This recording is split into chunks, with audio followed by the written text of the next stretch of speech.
So we got to do a little segment on Elizabeth Warren. I think that I have been pretty early on the bandwagon of Elizabeth Warren not good.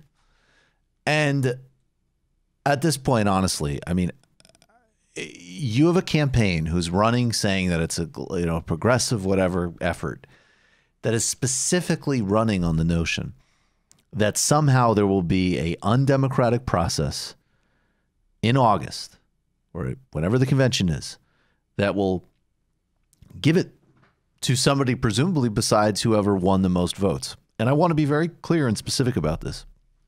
This is Elizabeth Warren, I think this is about a year ago, talking about how elections should be decided. I'm a super delegate, and I don't believe in super delegates. I don't think that super delegates ought to sway the election. Okay, so that's Elizabeth Warren saying, I am a superdelegate, but I don't believe in superdelegates. I don't think they ought to sway the election. Or in other words, the person who gets the most votes should be the nominee, regardless of whatever antiquated, embarrassing, undemocratic rules there are. Now that it looks all but totally certain, I mean, we're not even talking about somebody who's finishing a close or distant second. I mean, Elizabeth Warren her best result is a distant third in Iowa. A single digits, I believe, in New Hampshire. Poor performances in Iowa, in New Hampshire and Nevada. She'll do poorly in South Carolina. Very likely Sanders will beat her in Massachusetts. Here she is at the Nevada debate with a very different tune. Simple question. There's a very good chance none of you are going to have enough delegates to the Democratic National Convention to clinch this nomination. Okay? If that happens, I want all of your opinions on this. Should the person with the most delegates at the end of this primary season be the nominee, even if they are short of a majority? Senator Sanders, I'm going to let you go last here because I know your view on this.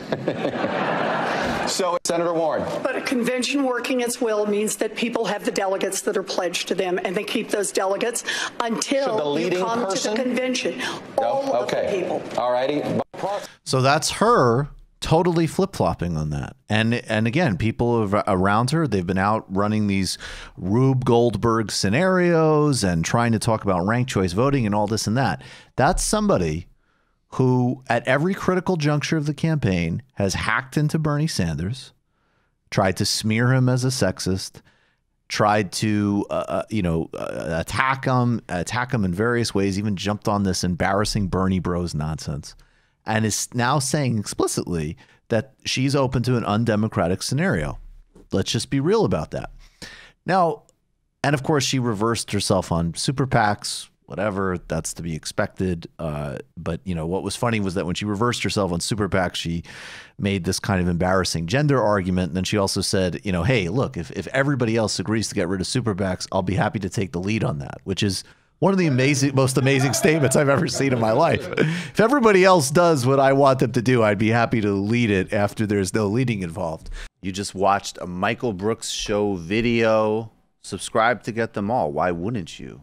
Don't be foolish. Click subscribe below and become a patron as well. Patreon.com/TMBS. Thanks, everybody.